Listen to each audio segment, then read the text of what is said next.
Salam sejahtera untuk kita semua. Kembali kita berjumpa dalam Rehat edisi Jumat 23 Juli 2021. Sebelum kita membaca firman Tuhan dan merenungkannya, mari kita bersama-sama memohon pimpinan Roh Kudus. Kita berdoa. Ya Allah, Engkaulah pemilik kehidupan ini. Engkaulah Allah, sumber berkat dan sumber kehidupan. Bersama-sama dengan umat-Mu yang menyaksikan acara ini, kami memohon pimpinan Roh Kudus untuk membimbing kami membaca firman-Mu. Biarlah kami boleh dituntun oleh kasih dan kehendak Tuhan lewat firman yang akan kami baca. Ampuni dosa-dosa kami ya Allah, dan terima kami di dalam nama Tuhan Yesus. Itulah Tuhan dan Juru Selamat kami. Amin. Pembacaan Alkitab terdapat dalam Kolose pasal 3 ayat 5 sampai 17.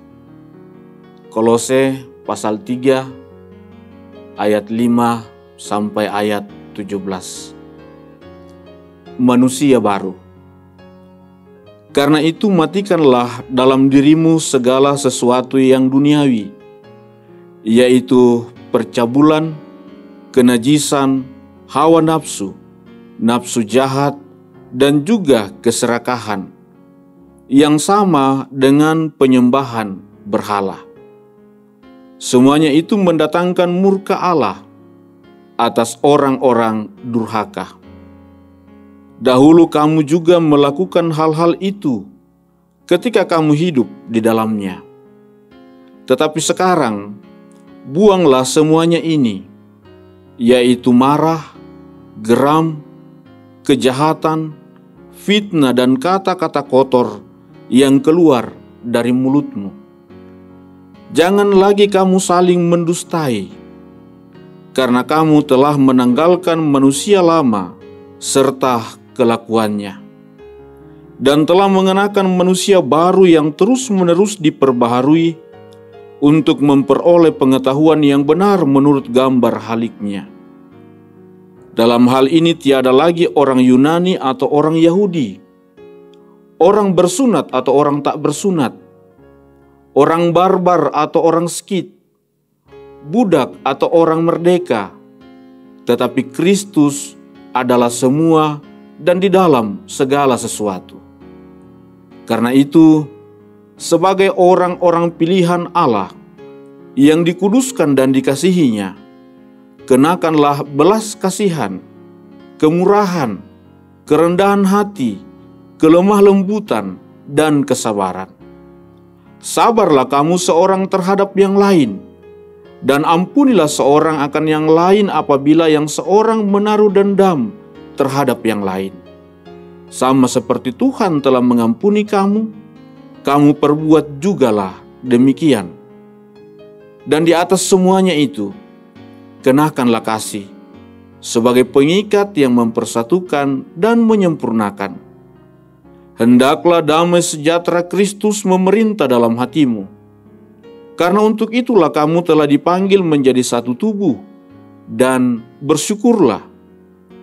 Hendaklah perkataan Kristus diam dengan segala kekayaannya di antara kamu, sehingga kamu dengan segala hikmat mengajar dan menegur seorang akan yang lain, dan sambil menyanyikan mazmur dan puji-pujian dan nyanyian rohani, kamu mengucap syukur kepada Allah di dalam hatimu.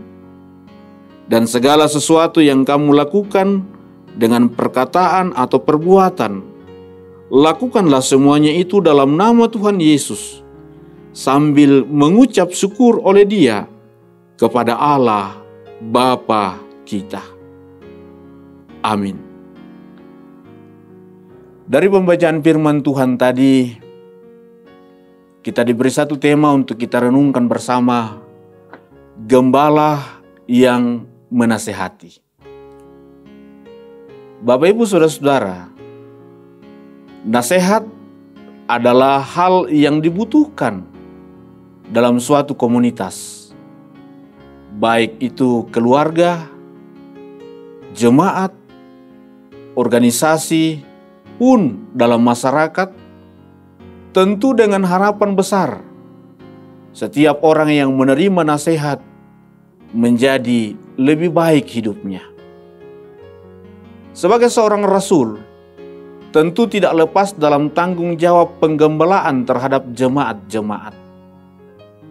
Paulus merasa penting untuk selalu memberi nasihat kepada jemaat, seperti jemaat di Kolose. Maksud dari setiap nasihat yang disampaikan Paulus melalui suratnya ialah supaya jemaat hidup sebagai orang-orang pilihan Allah. Orang-orang yang dengan segala kesadaran bersedia meninggalkan hidup lama yang penuh dosa dan menjadi manusia baru yang terus diperbaharui, diperlengkapi untuk menjadi serupa dengan Kristus.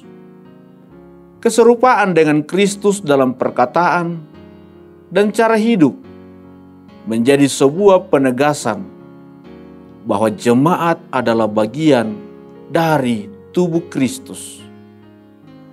Paulus juga berharap bahwa pada akhirnya dengan segala hikmat dari Allah, jemaat dapat saling mengingatkan dan menasehati, sehingga dapat senantiasa hidup dalam damai, hidup yang memuliakan Tuhan, hidup yang dilimpahi ungkapan syukur, dan hidup yang dijalani dan dikerjakan dalam ketaatan kepada Kristus.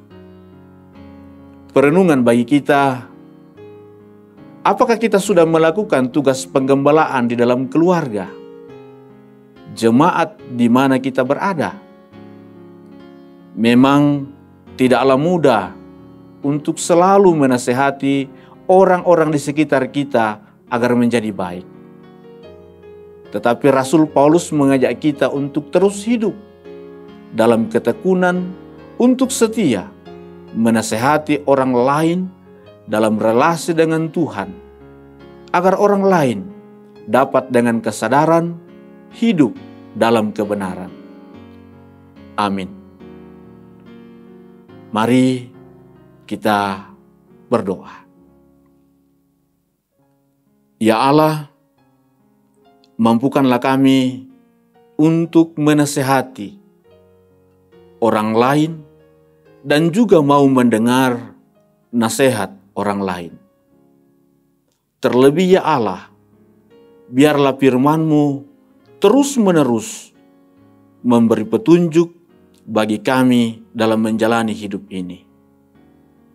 Ya Allah, mampukanlah kami dalam keluarga untuk saling menasehati agar kami berubah ke arah yang lebih baik. Mampukanlah kami Tuhan agar dalam kehidupan berjemaat, dalam kehidupan bermasyarakat, kami pun boleh saling menasehati untuk kebaikan dalam hidup karunia-Mu ini. Tuntunlah kami Tuhan, peliharakanlah kami dalam menjalani kehidupan kami selanjutnya. Di dalam nama Tuhan Yesus, Firman yang telah menjadi manusia, kami berdoa kepada Bapa di sorga. Amin.